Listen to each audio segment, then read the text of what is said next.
ଧର୍ମ ଏହା ଏକ ବଡ଼ ବିଚିତ୍ର ଶବ୍ଦ, ଏକ ଅଦ୍ଭୁତ ଶବ୍ଦ ନୁହେଁ କି? ଏହାର କାରଣ ବି ବହୁତ ସିମ୍ପଲ। ଏହାର କାରଣ ଏ ଧର୍ମ ନାମକ ଶବ୍ଦଟି ହିଁ ଆଜି ମଣିଷକୁ ବିଭିନ୍ନ ସମ୍ପ୍ରଦାୟ ହିନ୍ଦୁ, ମୁସଲିମ, ଶିଖ ଏମିତି ଅନେକ ଗୋଷ୍ଠୀରେ ସମ୍ପ୍ରଦାୟରେ ବାଣ୍ଟି ଦେଇଛି।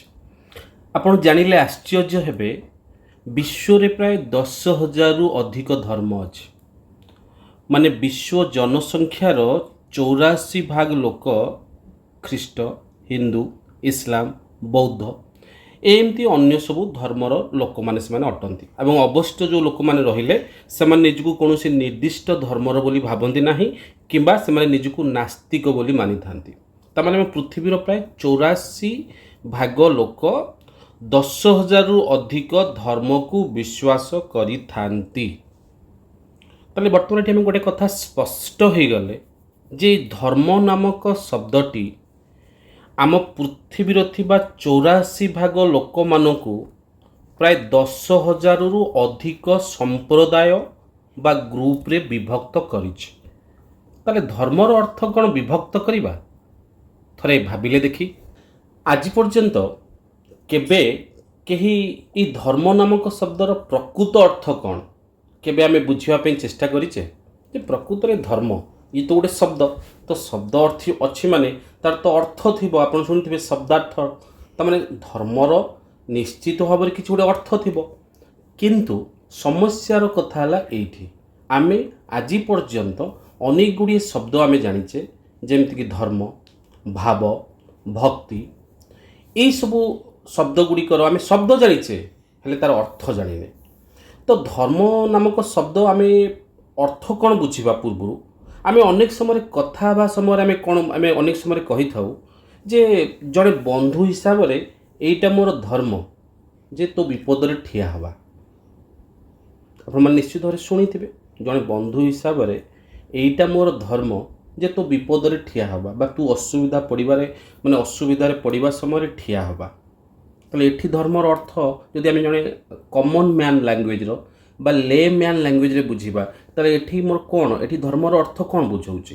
ଯେ ଏଇଟା ମୋର କର୍ତ୍ତବ୍ୟବୋଧ, ଯେହେତୁ ମୁଁ ଜଣେ ବନ୍ଧୁ ହିସାବରେ ଏଇଟା ମୋର କର୍ତ୍ତବ୍ୟବୋଧ ବା ଏଇଟା ମୋର ଦାୟିତ୍ୱବୋଧ ଯେ ତୋ ବିପଦରେ ଠିଆ ହେବା। ଏହାର ଅର୍ଥ ଏହା ନୁହେଁ କି? କିମ୍ବା ଅନେକ ସମୟରେ ଆମେ ବି ପଢ଼ିଛେ, ଆମେ ଆମ ସ୍କୁଲରେ ପଢ଼ିଛେ ଯେ ଲୁହାର ଧର୍ମ ଥାଏ ଏବଂ ଅନ୍ୟ ପଦାର୍ଥମାନଙ୍କର ବି ଧର୍ମ ଥାଏ। ଆପଣମାନେ ନିଶ୍ଚିତ ଭାବରେ ପଢ଼ିଥିବେ ଯେ ଲୁହାର ବି ଧର୍ମ ଥାଏ। ତାହେଲେ ଏଠି ଲୁହାର ଧର୍ମ ଅର୍ଥ କ'ଣ? ନିଶ୍ଚିତ ଭାବରେ ଲୁହାର ଧର୍ମ ଅର୍ଥ ହେଉଛି କ'ଣ? ଏଠି ଏକ ନିର୍ଦ୍ଦିଷ୍ଟ ଆଚରଣ ଏବଂ ଅଭ୍ୟାସ, ନୁହେଁ କି? ମାନେ ଲୁହାର ଏକ ନିର୍ଦ୍ଦିଷ୍ଟ ଆଚରଣ ଏବଂ ଅଭ୍ୟାସ ଅର୍ଥ ହେଲା ଲୁହାର ଧର୍ମ। ସେମିତି ବିଭିନ୍ନ ପଦାର୍ଥର ଧର୍ମ ଅର୍ଥ କ'ଣ? ବିଭିନ୍ନ ପଦାର୍ଥର ଏକ ନିର୍ଦ୍ଦିଷ୍ଟ ଆଚରଣ ଏବଂ ଅଭ୍ୟାସ ହେଉଛି ତାର ଧର୍ମ। ସିମ୍ପଲ ଲଜିକ୍ ଅନୁସାରେ ଯଦି ଆମେ ବୁଝିବା, ତାହେଲେ ଧର୍ମର ଯଦି ଆମେ ଗୋଟେ ସରଳ ବ୍ୟାଖ୍ୟା ବାହାର କରିବା ବା ସରଳ ଅର୍ଥ ବାହାର କରିବା, ତାହେଲେ ଧର୍ମ ହେଉଛି କ'ଣ? ନା ଧର୍ମ ହେଉଛି ଏକ ଦାୟିତ୍ୱବୋଧ ବା ଏକ କର୍ତ୍ତବ୍ୟବୋଧ ବା ଏକ ନିର୍ଦ୍ଦିଷ୍ଟ ଆଚରଣ ଏବଂ ଅଭ୍ୟାସ, ଯାହାକୁ ମଣିଷକୁ ମଣିଷ ହେବାରେ ସାହାଯ୍ୟ କରିଥାଏ।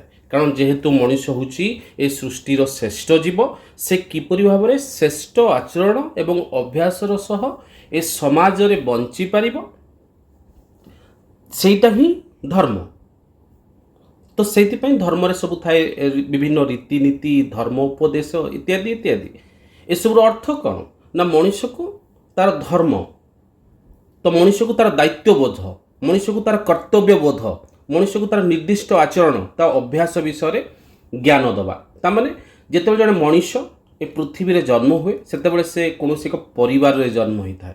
ଯେତେବେଳେ ପରିବାରରେ ସେ ଜନ୍ମ ହୋଇଥାଏ, ତ ତାର ପ୍ରଥମ ଧର୍ମ ଥାଏ, ଯେତେବେଳେ କାହାର ପୁଅ ହିଁ ଜନ୍ମ ହୋଇଥାଏ, ଜଣେ ପୁଅ ହିସାବରେ ତାର ବାପା ମାଆକୁ ଶାନ୍ତିରେ ଏବଂ ସନ୍ତୁଷ୍ଟିରେ ରଖିବା, ଏଇଟା ହେଉଛି ତାର ଧର୍ମ।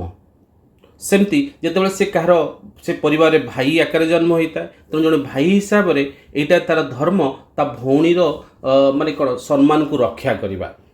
ସେମିତି ଜଣେ ସ୍ୱାମୀ ହିସାବରେ ଏଇଟା ତାର ଧର୍ମ ଯେ ତା ସ୍ତ୍ରୀକୁ ଖୁସିରେ ରଖିବା, କିମ୍ବା ଜଣେ ସ୍ତ୍ରୀର ବି ଧର୍ମ ହେଉଛି ତା ସ୍ୱାମୀକୁ ଖୁସିରେ ରଖିବା। ତ ଏଇଟା ହେଉଛି ବି ଏକ ଧର୍ମ।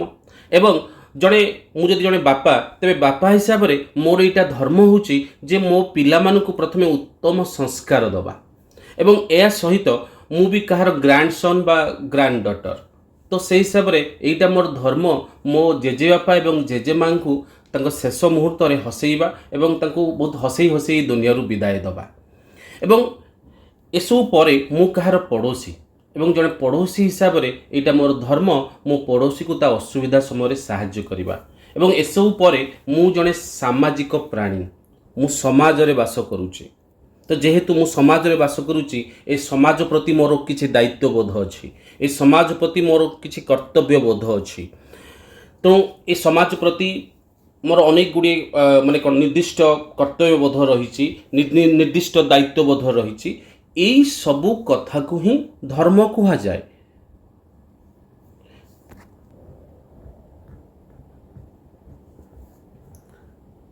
गीता बाइबल कोरान ये सब समान ए सबू किछि प्रकृत तो यही कथा ही कही ए सबू किछि रे से जो गीता बाइबल कोरान एगुड़ी को तो आम धर्मशास्त्र बोली कहूना तामाने एथिरे मनुष्यर धर्म कौन तारी विषय ज्ञान दि जाए।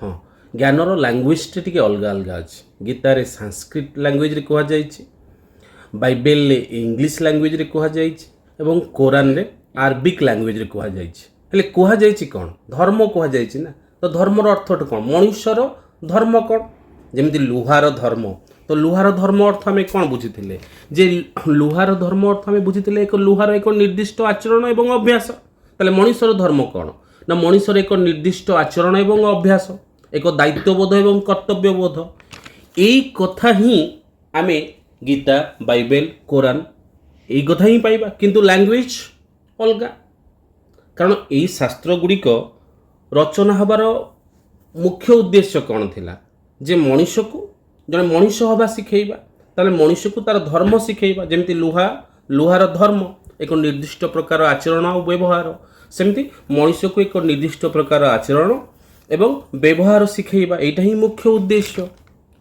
नुहे कि आपण माने देखंतु जड़े प्रकृत मनुष्य सदासर्वदा जे प्रकृत धर्मर अर्थ जे बुझी थाए से सदासर्वदा परोपकार सहनशील एवं अन्य मन दुख न दबा ओके जेहेतु मनुष्य एक सामाजिक प्राणी एक सामाजिक संस्कार भितर बंचिबा तो यहीटा ही एक प्रकृत धर्मर अर्थ प्रत्येक धर्मर मौलिक वाणी ईश्वर किंबा ईश्वर प्रतिनिधि मुखर निश्रुत तामाने आम यदि गीता कथा कहवा तो गीता कथा खुद भगवान श्रीकृष्ण एक कथा कही गीतारे कौन कहुई से कथा कहुई जे मनुष्य किपरि भाव में मनुष्य हम किपरि भाव में जे से ईश्वर को कृपा लाभ किपरि भाव में से निजर दायित्वबोध कर्तव्यबोध जापर किपरि भाव में से जेहेतु एक मनुष्य एक सामाजिक प्राणी जे किपरि भाव में से मनुष्यर प्रति निष्पत्ति प्रति पदक्षेप एवं तार बंचिवा शैली समाज उपयोगी हेब एवं किपरि भाव में से समाज रे भाईचारा एवं एक माने माने ईश्वर प्राप्ति उद्देश्य ईश्वर को कृपा लाभ करें सब कथा तो गीतार कहुई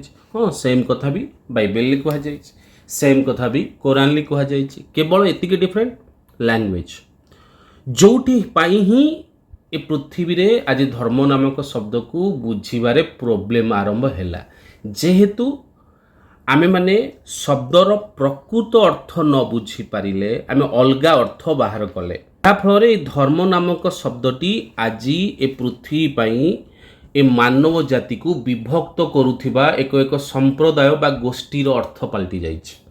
एटी गोटे कथा उपरे ध्यान दियंतु जदि आमे कोनोसी शब्दर प्रकृत अर्थ बुझी न पारू कोनोसी सेंटेंस रो किबा कोनोसी शब्दर तेबे अनेक समय भी एमती समस्या आसे अनेक जगार भी आसे जे गोटे गोटे सेंटेंस रो मीनिंग दुई दुई प्रकार थाए जेमती कि फॉर एग्जांपल मु आपन को कहया चाहूँगी आपण मैंने शुणी practice makes a man perfect आपण मैंने सब पिला गुरु शुणी आसते जे practice makes a man perfect किंतु जदि जड़े ओमेन एठी जड़े आर्गुमेंट करिवो जे लॉटा आम मानक पई एप्लीकेबल नुहे कारण एठी कहै practice makes a man perfect एटा तो ओमेन मानक पई कहै जायनी तेणुक एटा ओमेन मानक पई एप्लीकेबल नुहे तेणु अनेक मात्रा यही लजिक रखि लोक मान हुए तो लजिकटा ठीक हो पारे किंतु प्रैक्टिकली एठी मैन टी कौ सेन्स यूज होता मैन टी को कमन नाउन आई मीन एक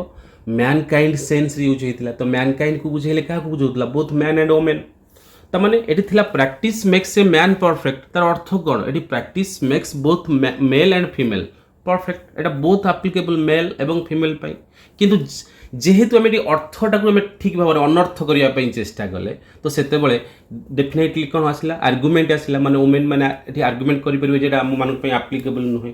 ଠିକ୍ ସେମ୍ କଥା, ଯେହେତୁ ଆମେ ଧର୍ମର ଶବ୍ଦର ଅର୍ଥ ଠିକ୍ ସେ ବୁଝିଲେ, ଧର୍ମ ଗ୍ରନ୍ଥ ଭିତରେ ଦିଆଯାଇଥିବା ଅନେକ ଗୁଡ଼ିଏ ବାକ୍ୟର ଅର୍ଥ ଆମେ ଠିକ୍ ସେ ବୁଝିନେ ବୋଲି ଆଜି ପର୍ଯ୍ୟନ୍ତ ଆମେ ସେଇ ଅବୁଝା ଅର୍ଥକୁ ଆମେ ଏକ ପରମ୍ପରା, ରୀତିନୀତି ବା ଏକ ଅଭ୍ୟାସ ରୂପେ ପାଳନ କରି ଆସୁଛେ। ଯେମିତିକି ପ୍ରଥମେ ମୁଁ ଆମ ହିନ୍ଦୁ ଧର୍ମରେ ପାଳନ ହେଉଥିବା କିଛି ରୀତିନୀତି ବିଷୟରେ ଗୋଟେ ଛୋଟିଆ ଏକ୍ଜାମ୍ପଲ୍ଟେ ଦେଉଛି। ଜେନେରାଲି ଆମେ ମାନେ ଦେଖିଥିବା ପୂଜା ସମୟରେ ପଶୁ ବଳି ଦେବା ଆପଣମାନେ ନିଶ୍ଚିତ ଭାବରେ ଦେଖିଥିବେ। କିନ୍ତୁ ଏହା କ'ଣ ଧର୍ମସମ୍ମତ? ଧର୍ମଶାସ୍ତ୍ରରେ କ'ଣ କୁହାଯାଇଛି ନା ଈଶ୍ୱର ପ୍ରାପ୍ତି ନିମନ୍ତେ ଆମ ନିକଟରେ ଥିବା ପଶୁକୁ ବଳି ଦେବା ଦରକାର। ଏଇଟା ହିଁ ତ ଧର୍ମଶାସ୍ତ୍ର କହିଛି ଯେ ଈଶ୍ୱର ପ୍ରାପ୍ତି ପାଇଁ, ଯେ ଭଗବାନଙ୍କୁ ପାଇବା ପାଇଁ ହେଲେ ଆମ ନିକଟରେ ଥିବା ପଶୁକୁ ବଳି ଦେବା ଦରକାର। ଏହାର ଅର୍ଥ ଆମ ନିକଟରେ ଥିବା ନିରୀହ ପଶୁମାନଙ୍କୁ ନୁହେଁ। ଏହାର ଅର୍ଥ ଆମ ନିକଟରେ ଥିବା ଅର୍ଥ ଆମ ଭିତରେ ଥିବା ପାଶବିକ ପ୍ରବୃତ୍ତି, ପଶୁର ଯେଉଁ ପ୍ରବୃତ୍ତି, ସେ ପଶୁର ପ୍ରବୃତ୍ତିକୁ ଯେପର୍ଯ୍ୟନ୍ତ ଆମେ ବଳି ମାନେ ତ୍ୟାଗ ନ କରିବା, ସେ ପର୍ଯ୍ୟନ୍ତ ଆମେ ଈଶ୍ୱରଙ୍କୁ ପାଇପାରିବା ନାହିଁ। ଏଇଟା ହିଁ ତାର ଅର୍ଥ ଥିଲା। କିନ୍ତୁ ଆଜି ପର୍ଯ୍ୟନ୍ତ ଆମେ କ'ଣ ସେଇ ଅର୍ଥକୁ ବୁଝିଲେ କି? ଆମେ କ'ଣ ବୁଝିଲେ ନା ଈଶ୍ୱର ପ୍ରାପ୍ତି ନିମନ୍ତେ ଦେବାଦେବୀମାନଙ୍କ ପାଖରେ ପଶୁ ବଳି ଦେବା ଦରକାର। ଆମେ ନିରୀହ ପଶୁମାନଙ୍କୁ ବଳି ଦେଇ ଚାଲିଲେ। ଏମିତି ଅନେକ ଜାଗାରେ ଆମେ ଶବ୍ଦର ଅର୍ଥକୁ ଠିକ୍ ସେ ବୁଝିନେ।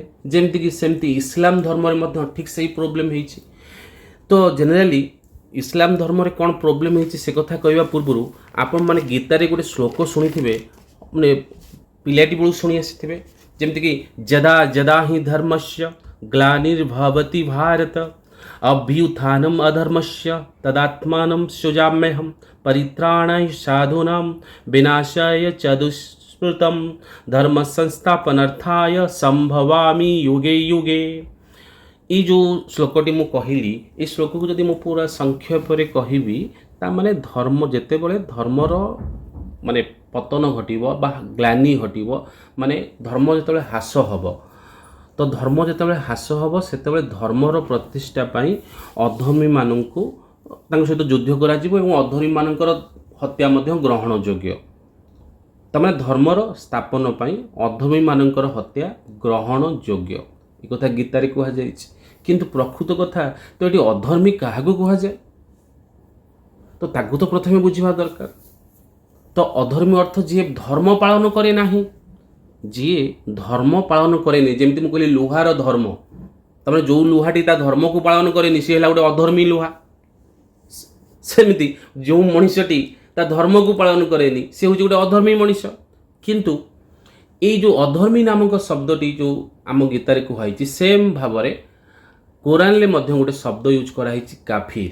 काफिर माने होची मध्य अधर्मी। जेमती आमर एठी कहुई धर्मर प्रतिष्ठा पाई अधर्मी मानक हत्या करने दरकार, सेठी भी मध्य सेम कथा कहुई। किंतु सेमानक भितरु अनेक लोक कौन पिलाटी बेलू शिक्षा पाइले जे धर्म अर्थ तांकर जो संप्रदायटी सेटा होची धर्म, एवं से धर्मर प्रतिष्ठा पाई अधर्मी। अधर्मी माने कौ माने जो माने अन्य माने रहिले से माने अधर्मी, जाको से माने काफिर बोली भाबिले एमानकर हत्या हवा दरकार। एवं से माने एई काम करिवा पई आज जो जो जो कारण पई आतंकवाद आज ए पृथ्वी पीड़ित, आतंकवाद रे पीड़ित, केवल यही गोटे मिसलिडिंग कनसेप्ट, गोटे भूल अर्थ जे शब्दर अर्थ को प्रकृत में न बुझी पारिबा पई आज विश्व गोटे आतंकवाद परी गोटे महामारी रे शिकार हो चली। केवल गोटे आइडियोलॉजी, नथिंग एल्स, केवल गोटे आइडिया, जेहेतु अर्थटी को आम ठीक से बुझी ना, ठीक से जानी ने। से जे जमीक आमको कहुई जे धर्मर प्रतिष्ठा पाई आमको धर्म युद्ध करने को पड़ो, तो ठीक सेमती कुरान से कहुई जे धर्मर प्रतिष्ठा पाई तुमको जिहाद करने को पड़ो। तो जिहाद माने धर्म युद्ध।